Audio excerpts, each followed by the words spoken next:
নমস্কার। Saturday suspense with জয়ন্তীতে আপনাদের সবাইকে স্বাগত জানাই। প্রতি শনিবার সন্ধ্যে ঠিক 7টার সময় আমি আপনাদের কাছে চলে আসি, সঙ্গে নিয়ে আসি নতুন লেখা একটা অলৌকিক গল্প। আপনারা যেভাবে আমার চ্যানেলটিকে সাবস্ক্রাইব করেছেন, কমেন্ট করছেন, তাতে আমি অভিভূত। আজকে শুরু করছি আমার নতুন গল্প, বাড়ি ফেরার কথা ছিল। আসুন তাহলে শুরু করা যাক। উফ, বাপরে বাপ, কি মুষলধারে বৃষ্টি! মনে হচ্ছে সমস্ত কলকাতা শহরটাই বুঝি আজ ভাসিয়ে নিয়ে যাবে। বিকেল থেকেই মেঘ জমছিল ঈশান কোণে, যে কোনো সময় নামতে পারে দেখে একটু আগে ভাগেই বেরিয়ে পড়েছিল তাপস ওর ট্যাক্সি নিয়ে। দুপুরে ভালো করে খাওয়াই হয়নি বেচারির। ভেবেছিল বৃষ্টি নামার আগেই গোটা 2 ট্রিপ দিয়ে দিতে পারলে ভাড়ার টাকাটা অন্তত উঠে আসবে, সঙ্গে একদিনের সংসার খরচটাও। কিন্তু মানুষ ভাবে এক আর হয় আর এক। ট্যাক্সি নিয়ে এয়ারপোর্টের বাইরে এসে নির্দিষ্ট জায়গায় দাঁড়াতে না দাঁড়াতেই রম ঝমিয়ে নামলো বৃষ্টি। এই থামে করতে করতে ঘন্টা 5 পার করে গেল। বৃষ্টি থামার কোনো নামগন্ধ নেই। শুনেছে খারাপ ওয়েদারের জন্য নাকি কয়েকটা ফ্লাইট ক্যান্সেল হয়ে গেছে। এয়ারপোর্ট শুনশান। আজ হয়তো আর ভাড়াই পাওয়া যাবে না। মালিকের কাছে ট্যাক্সি জমা দিয়ে শূন্য হাতেই মনে হচ্ছে আজ বাড়ি ফিরতে হবে। সেই কোন সকালে বেরিয়েছে। ওবেলা অবশ্য একটা ভাড়া হয়েছিল, তাও কাঁকুড় গাছি। তাপস প্রথমে বলেই দিয়েছিল, মিটারে যেতে পারবো না দাদা। শেষ পর্যন্ত অবশ্য 200 টাকা ভাড়াতেই রাজি হয়ে গেল।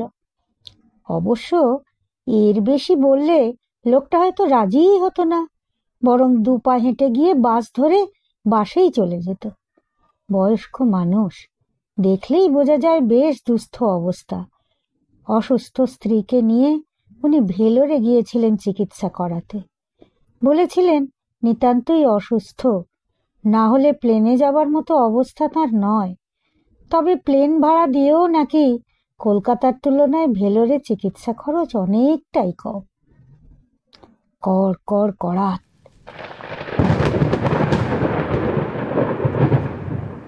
এয়ারপোর্টের বাইরে কাছেই কয়েকটা ঝাঁকড়া গাছ, তার তলাতেই ট্যাক্সি দাঁড় করায় ওরা কয়েকজন। এখান থেকে ধরলে গাড়ি ভাড়াটা কিছুটা কম পড়ে, তাই খদ্দের পেতেও অসুবিধা হয় না। কিন্তু এখন এই ভীষণ বাজ পড়ার সঙ্গে সঙ্গে ভয়ে গাড়ি নিয়ে খানিকটা সরে এলো তাপস। সে জানে বাজ পড়ার সময় গাছতলা মোটেই নিরাপদ নয়। প্রচণ্ড শব্দে কাছেই কোথাও আবার একটা বাজ পড়ল। সঙ্গে সঙ্গে বিদ্যুতের তীব্র ঝলক। চমকে উঠল তাপস, আর চোখে হাতের ঘড়িটার দিকে তাকিয়ে দেখল এখন রাত প্রায় 10:30 বাজে। এদিকে বৃষ্টি থামারও কোনো নামগন্ধ নেই। এখন এত রাতে কোনো ভাড়া কি আর পাওয়া যাবে? আজকাল সবাই যাত্রী সাথী অ্যাপ থেকে গাড়ি ডেকে নিচ্ছে, আর যাদের বাড়িতে গাড়ি আছে তাদের বাড়ির লোক তো গাড়ি নিয়েই দাঁড়িয়ে থাকে রিসিভ করার জন্যে। তাপসের আজ কপালটাই খারাপ। সেই দুপুর 3টে থেকে ট্যাক্সি লাগিয়ে দাঁড়িয়ে আছে, একটাও ভাড়া নেই। বাড়িতে মেয়েটার জ্বর দেখে বেরিয়েছে। 2 দিন হয়ে গেল, জ্বর আর ছাড়ে না। এবার একটা ডাক্তার ভালো দেখে না দেখালেই নয়। কিন্তু হাতে টাকা পয়সার অবস্থাও তো শোচনীয়। ডাক্তার দেখালেই এখন 1000 গন্ডা টেস্ট লিখে দেবে। অত টাকা কোথায়? বুক থেকে একটা চাপা দীর্ঘশ্বাস বেরিয়ে এলো তাপসের। একটাই মেয়ে, তাও একটু ভালো করে মানুষ করতে পারছে না তাকে।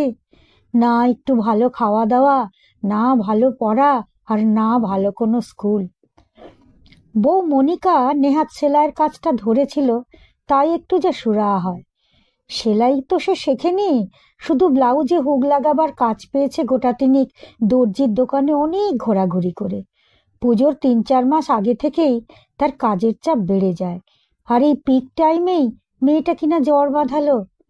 এই 5-6 ঘন্টা এখানে হা পিত্তেশ হয়ে বসে আছে তাপস খদ্দেরের আশায়। ফালতু সময়টা নষ্ট হলো।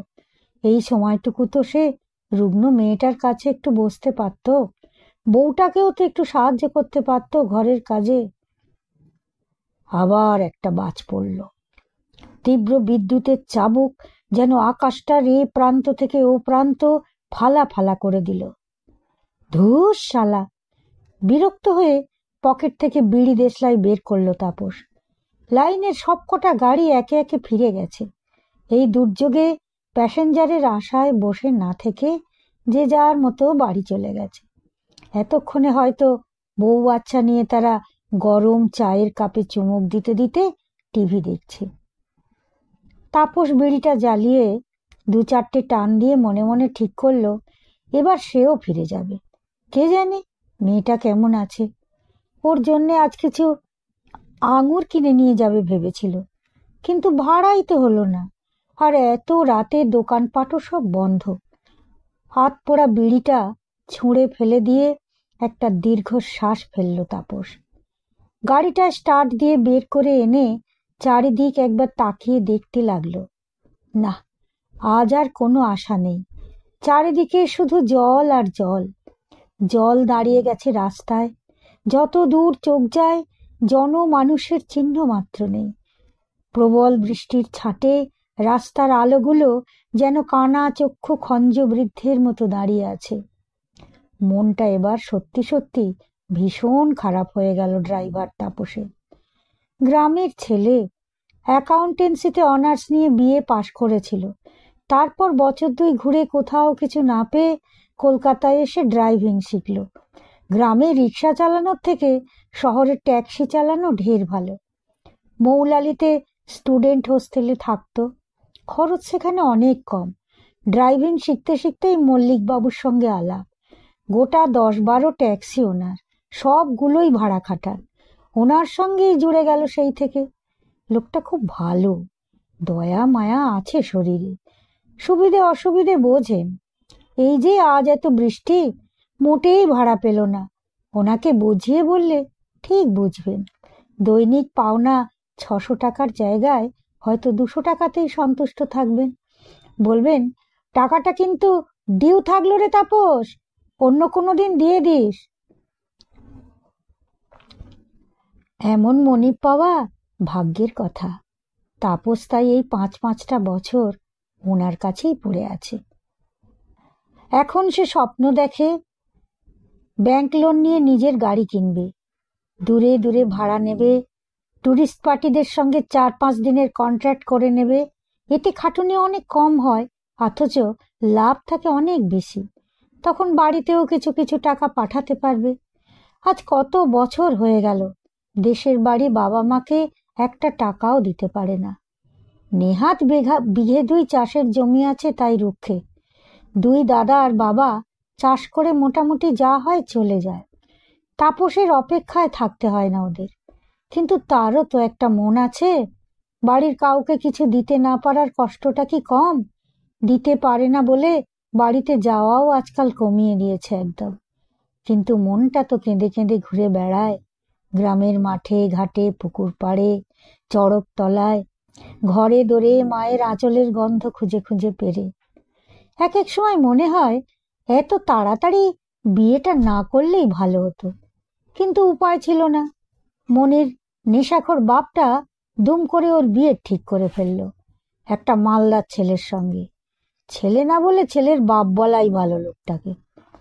মনি এসে কেঁদে পড়ল, গলায় দড়ি দেবে বলল। অগাত্তা কালীঘাটে সিঁদুর পরিয়ে বিবেকানন্দ বস্তির ওই 1 কামরার একটা ঝুপড়ি ঘরেই এনে তুলতে হলো তাকে। 2 বছরের মধ্যেই মেয়ে হলো। আষ্টে পৃষ্ঠে জড়িয়ে পড়ল তাপস। আবার একটা বাজ পড়ল কাছে পিঠে কোথাও। চমকে উঠল তাপস। ছিঁড়ে গেল ওর ভাবনার সুতো। হ্যাঁ, কি যেন ভাবছিল, টুরিস্টদের কথা। তা হ্যাঁ, পয়সা আছে বটে লোকগুলোর, আর তেমনি দরাজ হাত। তবে কলকাতায় সেরকম টুরিস্ট পার্টি খুব একটা আসে না। সেরকম হলে নয় সে অন্য রাজ্যেই চলে যাবে, ফ্যামিলি তো ছোট। এয়ারপোর্ট এরিয়ার বাইরে এসে পড়েছে গাড়ি। হঠাৎ তীব্র বিদ্যুতের ঝলক, আর সেই সঙ্গে মেঘের গুরু গুরু ডাক। তক্ষুনি আবার একটা বিদ্যুতের ঝলকানি।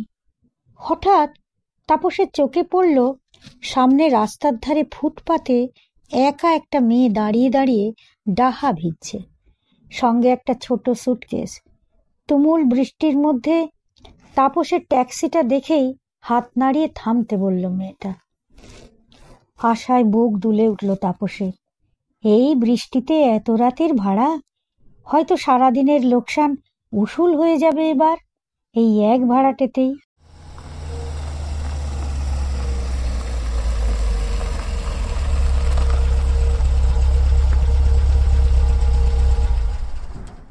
তাপস ট্যাক্সি তাকে মেয়েটার সামনে এনে দাঁড় করালো। অপূর্ব সুন্দরী একটা মেয়ে, পরনে কি সুন্দর পোশাক।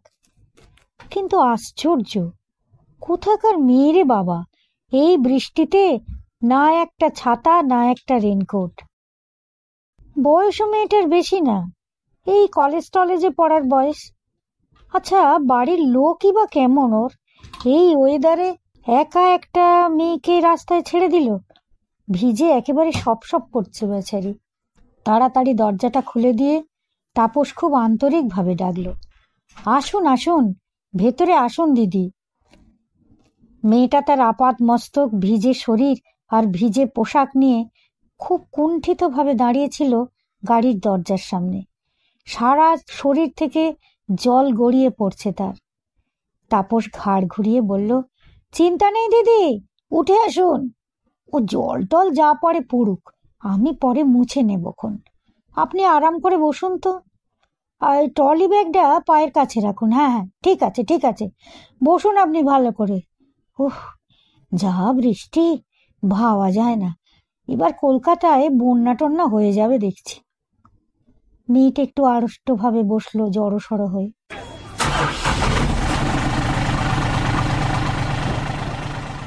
তাপস গাড়ির ইঞ্জিন স্টার্ট করে দিয়ে বলল, কোথায় যাবেন দিদি? বেহালা। ও রে বাবা, সে তো অনেক দূর। মেয়েটি কোনো উত্তর দিল না। তাপস একটু চুপ করে থেকে বলল, মিটারে কিন্তু যেতে পারবো না দিদি, বুঝতেই পাচ্ছেন, একে এই বৃষ্টি, তার উপর এত রাত হয়ে গেছে। মেয়েটি হেসে বলল, ঠিক আছে ভাই। তাপস একটু যেন আশ্বস্ত হলো, বলল, আসলে সত্যি বলতে কি জানেন দিদি, আজ সারাটা দিন বলতে গেলে বসেই আছি, একটাও ভাড়া পাইনি। বৃষ্টি দেখে বড় লোকের না বেরোলেও চলবে, কিন্তু গরিবের তো চলবে না, বলুন, পেট বড় বালাই। মেয়েটা সহানুভূতির গলায় বলল, তাই তো, ঠিক বলেছেন ভাই। তাপস বলল, আসলে কি বলুন তো দিদি, বেহালা তো খুব একটা কাছে নয়, ওখান থেকে এতটা রাস্তা, আবার ফিরতে হবে ফাঁকাই, এত রাতে কোনো ভাড়াও পাবো না, তাই টাকাটা একটু একটু বেশিই পড়বে দিদি। মেয়েটা আবার হেসে বলল, ঠিক আছে, সে হবে খন, ভাড়াটা কোনো সমস্যা হবে না, এখন তাড়াতাড়ি চলুন ভাই আপনি। তাপস বলল, আপনি কি প্লেনে এলেন দিদি? হ্যাঁ ভাই, আমি একজন এয়ার হোস্টেস, প্রায়ই দেশ বিদেশে যেতে হয়। এখন এই আমেরিকা থেকে আসছি দুবাই হয়ে। ও, আপনি এয়ার হোস্টেস? তাই বলুন। তাপসের গলায় গভীর সম্ভ্রম ফুটে উঠল। এতক্ষণে সবটা জলের মতো পরিষ্কার হয়ে উঠল তার কাছে। এই জন্যে মেয়েটা এয়ারপোর্টের বাইরে রাস্তায় ওই রকম অসহায়ভাবে দাঁড়িয়ে দাঁড়িয়ে ভিজছিল। আহারে বেচারা, তবে ভাগ্যিস এটা একটা তুমুল বৃষ্টি বাদলার রাত, তা না হলে ওই রকম সুন্দরী একজন মহিলাকে একা অসহায়ভাবে রাস্তায় দাঁড়িয়ে থাকতে দেখলে হায়নার দল ঠিক ছুটে আসতো গন্ধে গন্ধে, ছিঁড়ে খুঁড়ে খেয়ে ফেলতো এতক্ষণে এই সুন্দর ফুলের মতো মেয়েটাকে। হয়তো কাল সকালে ফুটপাত ধরে যেতে যেতে লোকে দেখত রক্তাক্ত ছিন্ন ভিন্ন একদলা মাংসপিণ্ড পড়ে আছে, ঝাঁক ঝাঁক মাছি আর পিঁপড়ের দল মহানন্দে ভোজ সারছে তাকে দিয়ে। ভগবান যা করেন মঙ্গলেরই জন্যে। ছোট একটা দীর্ঘশ্বাস ফেলে নিজের মনেই ড্রাইভ করতে লাগলো তাপস। হঠাৎ পকেটে ফোনটা বেজে উঠল। ডান হাতে স্টিয়ারিং ধরে বাঁ হাতে পকেট থেকে মোবাইলটা বের করে ফোন ধরল তাপস। হ্যালো। ওপর থেকে ভেসে এলো উদ্বিগ্ন মনিকার গলা। হ্যাঁ গো, 11টা তো বাজলো, কখন ফিরবে তুমি? তাপস বলল, আজ একটু রাত হবে মনি, প্যাসেঞ্জার নিয়ে বেহালায় যাচ্ছি। আমার পুচুমা কেমন আছে? জ্বরটা কমেছে? কমেছে, এখন 99, এখন একটু ঘুমোচ্ছে। খেয়েছে? একটু পাতলা দুধ সাবু দিয়েছি, কিছুতেই খেতে চায় না, তোমাকে খুঁজছে কেবল। তাই? কি বলছিল আমার পুচুমা? বলছিল বাবার কাছে খাবো। তুমি কি বললে? বললাম তুমি খেয়ে নাও সোনা, তুমি খেয়ে নিলেই বাবা চলে আসবে, কত আদর করবে তোমায়। বলতে কি বলল? ঢকঢক করে খেয়ে নিল সবটুকু। আমার সোনা মা। মনি, তুমি খেয়ে নিয়ে শুয়ে পড়ো, আমার জন্য বসে থেকো না, আজ অনেক রাত হবে আমার। আচ্ছা ঠিক আছে। কি ঠিক আছে? যাও খেয়ে নাও, তুমি না খেয়ে নিলে আমি কিন্তু ফিরবো না।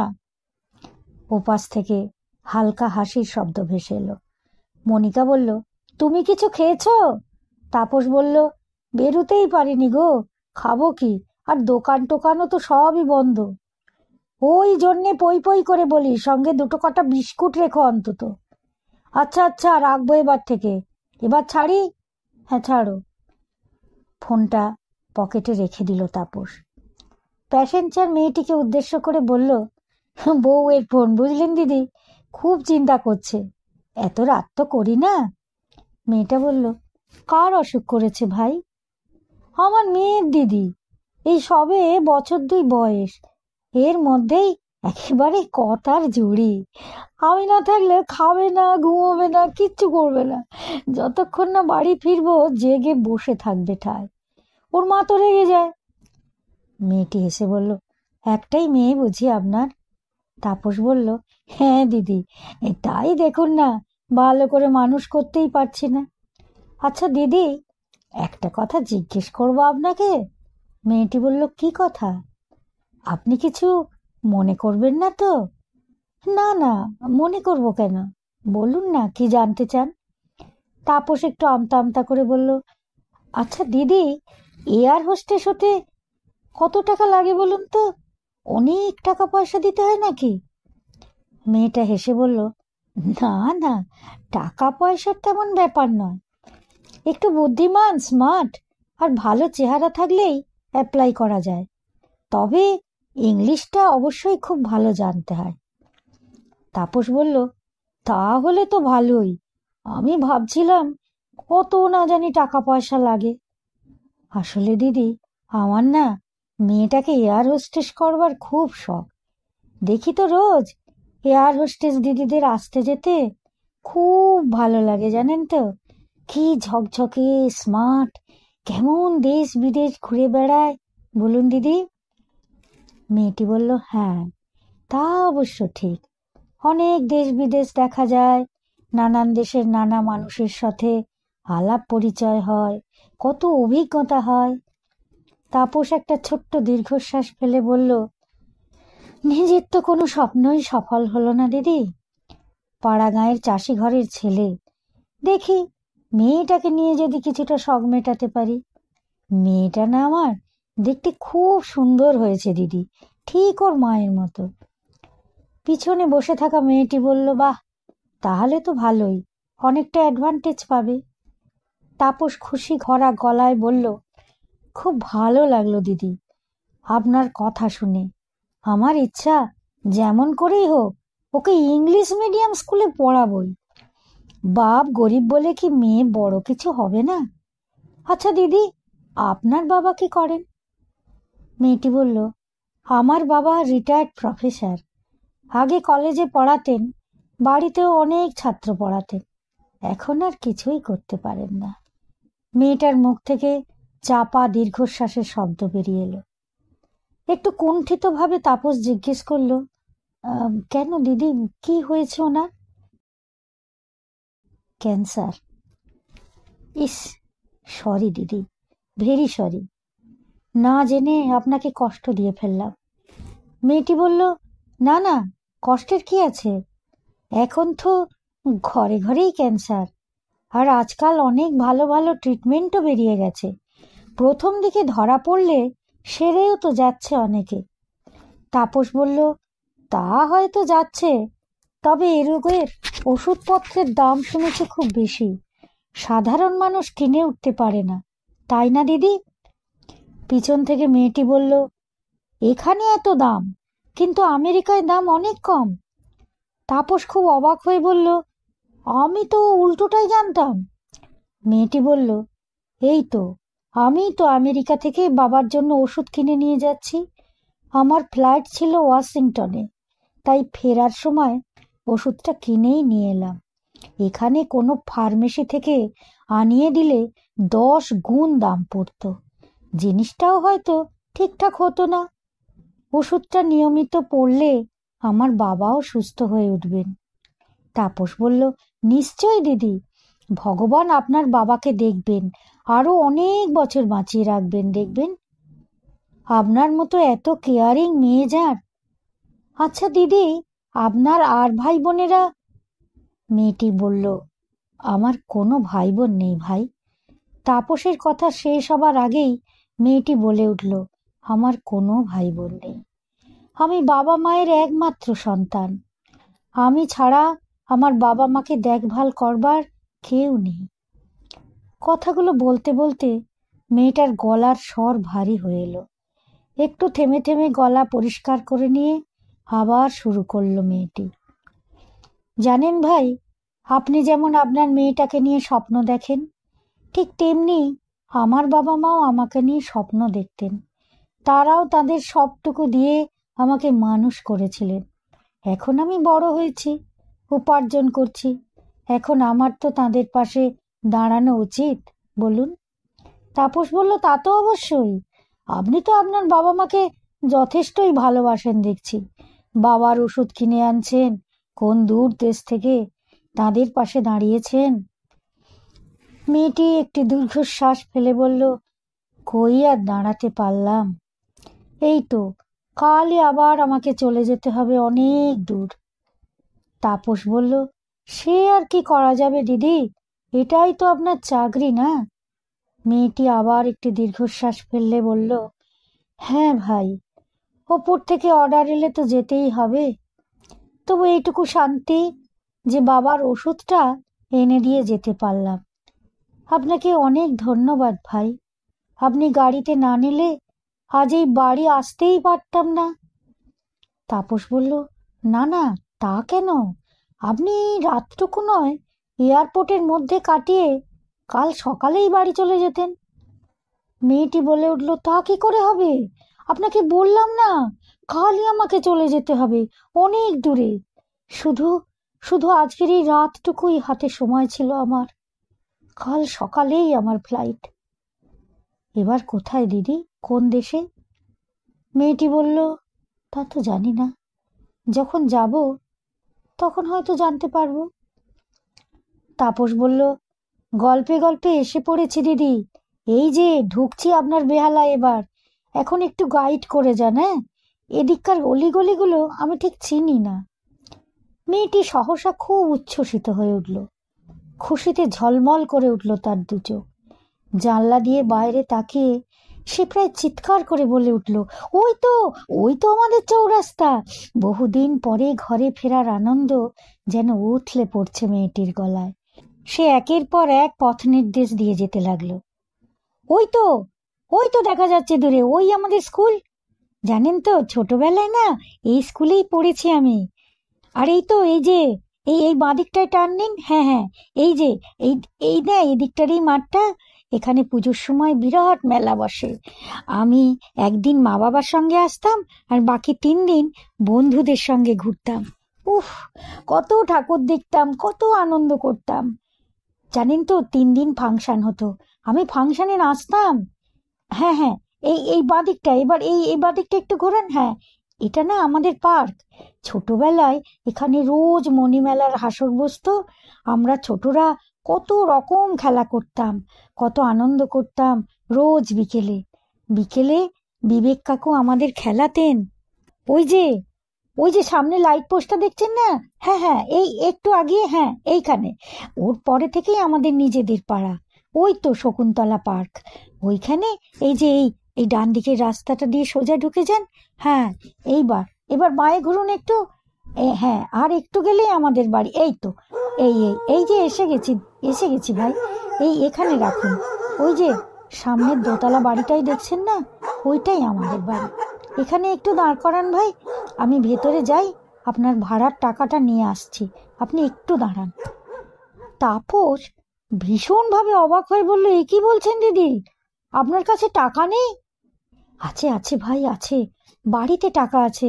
আমার ব্যাগটা কারা যেন ছিনতাই করে নিয়ে গেছে, তাতেই তো টাকা মোবাইল সব ছিল। বাড়িতে তো কিছু জানাতেও পারেনি, জানালে কেউ না কেউ গিয়ে আমায় নিয়ে আসতো।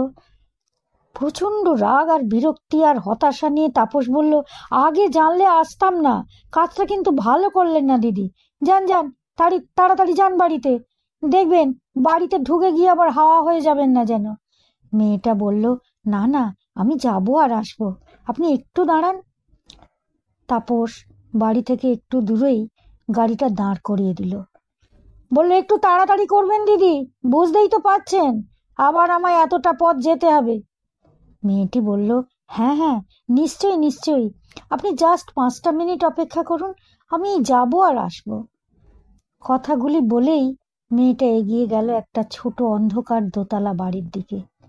তাপস ওর গাড়ির আবঝা আলোয় দেখতে পেল বাড়িটার সামনের লোহার গেট ভেতর থেকে বন্ধ। মেয়েটা গেটের সামনে গিয়ে একটু দাঁড়ালো, তারপর চলে গেল বাড়ির পিছন দিকে। হয়তো সেদিকে আলাদা কোনো দরজা থাকতেই পারে, যার চাবি ওর কাছে আছে। এত রাতে বৃদ্ধ বাবা মাকে আর ডেকে তুলবে না বলে হয়তো পিছনের দরজা দিয়ে ঢুকবে বাড়ি। তাপসের আর কি, সে ভাড়ার টাকাটা ঠিকঠাক পেয়ে গেলেই হলো। গাড়ির বাইরে বেরিয়ে একটা সিগারেট ধরালো তাপস। সিগারেট টানতে টানতে প্রতি মুহূর্তেই তাপস আশা করতে লাগলো, এক্ষুনি হয়তো দোতলায় একটা আলো জ্বলে উঠবে, তারপর একতলার গেট খুলে বেরিয়ে আসবেন একজন বয়স্ক ভদ্রলোক বা ভদ্র মহিলা। বিগলিত হাসিতে তাকে ভেতরে ডাকবেন, তার হাতে ভাড়ার টাকাটা দিয়ে কৃতজ্ঞতা জানাবেন, একটু বসে 1 কাপ কফি খেয়ে যাবার আমন্ত্রণও হয়তো জানাতে পারেন। কিন্তু তাপস এক মুহূর্তও দাঁড়াবে না। টাকাটা পাওয়া মাত্রই সে ফিরে যাবে। ফুল স্পিডে গাড়ি চালিয়ে সে সোজা পৌঁছে যাবে তার বিবেকানন্দ বস্তির সেই 1 কামরার ঘরটায়, তার বউ আর মেয়ের কাছে। কিন্তু কই, ওদিকে তো বিন্দু মাত্র সারা শব্দ নেই। না জ্বলে উঠল কোনো আলো, না বেরিয়ে এলো কেউ গেট খুলে। হাতটা চোখের সামনে এনে ঘড়ি দেখল তাপস, 1টা বাজে। তার মানে 10 মিনিট কখন পেরিয়ে গেছে। হঠাৎ তার মাথায় বিদ্যুতের মতো খেলে গেল একটা কথা, ঠকালো না তো? সর্বনাশ, এখন উপায়? এদিকে ট্যাঙ্কের তেল শেষ, ভরতে হবে। এখানে টাকা দিলে সেই টাকায় তেল নেবে ভেবে রেখেছে, টাকা না পেলে তো বাড়িতেই ফিরতে পারবে না। এখন কি হবে এবার? মুহূর্তে ভয়ে হাত পা ঠান্ডা হয়ে এলো তার, মাথাটা ঘুরছে। এত সুন্দর দেখতে একটা মহিলা, তার পুরোটাই মেকি? না, এত সহজে ছেড়ে দেয়া যাবে না। মজা নাকি, চালাকি পেয়েছে।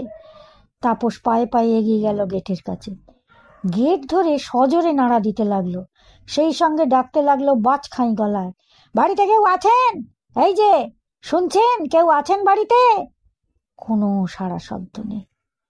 হঠাৎ গেটের পাশে দেয়ালের গায়ে লাগানো কলিং বেলের সুইচটা চোখে পড়ল তাপসের।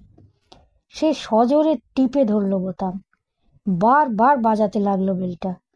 তার মনের সবটুকু উৎকণ্ঠা বেলের বোতামটার উপরেই যেন ভেঙে পড়ল। এইবার কাজ হলো।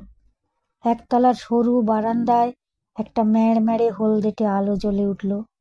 এক প্রৌঢ় বেরিয়ে এলেন, পাশে একজন প্রৌঢ়া, সম্ভবত তার স্ত্রী। বৃদ্ধ শ্লেষা জড়ানো অস্পষ্ট গলায় বললেন, কে? আমি এইমাত্র আপনার মেয়েকে এয়ারপোর্ট থেকে গাড়িতে করে এখানে নিয়ে এলাম। উনি বললেন টাকা শুদ্ধ ব্যাগটা ছিনতাই হয়ে গেছে, বাড়িতে ভাড়ার টাকাটা নিয়ে এক্ষুনি আসছি। সেই যে গেলেন দিদি, আর তো ফিরলেন না। দেখুন, আমি গরিব মানুষ, আমার ভাড়ার 1000 টাকাটা দিয়ে দিন কাকু, আমি চলে যাই, রাত 1টা বাজে। ভদ্রলোক ও ভদ্রমহিলা অনেকক্ষণ ধরে কেমন যেন এক অদ্ভুত চোখে স্থির দৃষ্টিতে তাকিয়ে রইলেন তাপসের দিকে। তারপর ভদ্রলোক সামনে আরো এগিয়ে এসে শ্লেষা জড়ানো ঘড়ঘড়ে গলায় বললেন, তোমার গাড়িতে আমার মেয়ে এসেছে আজ? এখন? হ্যাঁ কাকু, হ্যাঁ। উনি আপনার জন্য আমেরিকা থেকে ক্যান্সারের ওষুধ এনেছেন। বিশ্বাস না হয় চলুন, গাড়িতে এখনো পড়ে আছে ওনার ট্রলিটা, নিজেই দেখে নিন নয় তার মধ্যে জিনিসটা ঠিকঠাক আছে কিনা। বৃদ্ধ ফ্যাল ফ্যাল করে তাকিয়ে রইলেন তাপসের মুখের দিকে। তাপস কপাল চাপড়াতে চাপড়াতে বলতে লাগলো, কি মুশকিলে পড়লাম বলুন তো, এত রাতে এই ঝড় জলের মধ্যে সেই এয়ারপোর্ট থেকে নিয়ে এলাম বিশ্বাস করে, এখন আমি হয়ে গেলাম মিথ্যেবাদী, জোচ্চোর। বৃদ্ধ আবার তাকিয়ে রইলেন তাপসের দিকে অদ্ভুত দৃষ্টিতে। কোথা থেকে তাকে এনেছো বললে যেন? এয়ারপোর্ট এয়ারপোর্ট এয়ারপোর্ট থেকে আনলাম। দেখি এয়ারপোর্টের বাইরে রাস্তায় একা একা দাঁড়িয়ে ভিজছেন দিদি, আমাকে ইশারায় ডাকতেই আমি গেলাম। উনি বললেন বেহালায় আমার বাড়ি, বলেন আমার সঙ্গে বাবার ওষুধ আছে, আমেরিকা থেকে আনা ক্যান্সারের ওষুধ, ওষুধটা আজই পৌঁছে দিতে হবে, কাল আবার ফ্লাইট আছে ওনার। উনি একজন এয়ার হোস্টেস কিনা। চমকে উঠলেন দুই বৃদ্ধ বৃদ্ধা। এয়ার হোস্টেস, ক্যান্সারের ওষুধ? বৃদ্ধের গলা কাঁপছে।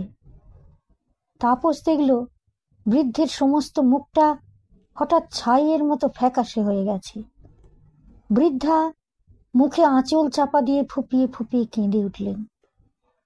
কই, চলো তো দেখি। বৃদ্ধ এগিয়ে চললেন ট্যাক্সির দিকে। কই, কোথায় তোমার ট্রলি, যাতে নাকি ওষুধ আছে আমার? তাপস ট্যাক্সির কাছে গিয়ে পিছনের দরজাটা খুলে ধরল, কিন্তু অবাক হয়ে দেখল সিটের ওপর এতক্ষণ পড়েছিল যে ছোট্ট লাল রঙের ট্রলি ব্যাগটা, তার কোনো চিহ্ন মাত্র নেই। তার বদলে সেখানে পড়ে আছে সুন্দরভাবে মোড়ক দেয়া একটা বাক্স, তার গায়ে আমেরিকার বিখ্যাত ওষুধ কোম্পানি এলি লিলি অ্যান্ড কোম্পানির নাম লেখা। বৃদ্ধ বাক্সটা হাতে তুলে নিলেন, খুলে দেখলেন সত্যি তার মধ্যে পুরো 1 বছরের ক্যান্সারের ওষুধ রাখা আছে, ঠিক সেই ওষুধটাই যেটা ডক্টর ভাদুড়ি তাকে প্রেসক্রিপশনে লিখে দিয়েছিলেন। বাক্সটা বুকের মধ্যে চেপে ধরে মাটিতে বসে পড়লেন বৃদ্ধ। ভেঙে পড়লেন আকুল কান্নায়। বুড়ি রে, আমার বুড়ি মা, এমনি করে পিতৃ ঋণ শোধ করে গেলি মা। তাপস দাঁড়িয়ে আছে হতভম্ব হয়ে, কিছুই মাথায় ঢুকছে না তার। প্রৌঢ় ভদ্রমহিলা এবার এগিয়ে এলেন কাঁদতে কাঁদতে, চোখ মুছে বললেন, গত পরশু আমার একমাত্র মেয়ে নীলাক্ষী প্লেন ক্র্যাশে মারা গেছে বাবা। আমেরিকা থেকে আজই ওর বাড়ি ফেরার কথা ছিল, আগামীকাল ওর শ্রাদ্ধ। তুমি ভেতরে এসো বাবা, তোমার টাকাটা মিটিয়ে দিই। গল্পটা আমার এখানেই শেষ হলো। এতক্ষণ আমার সঙ্গে ছিলেন সেজন্য আমি আন্তরিক ধন্যবাদ জানাই আপনাদের। যদি গল্পটা আপনাদের শুনে ভালো লাগে তাহলে আমার চ্যানেলটিকে সাবস্ক্রাইব করে দেবেন আর লাইক শেয়ার কমেন্ট করবেন। আজ তাহলে যাই, শুভরাত্রি।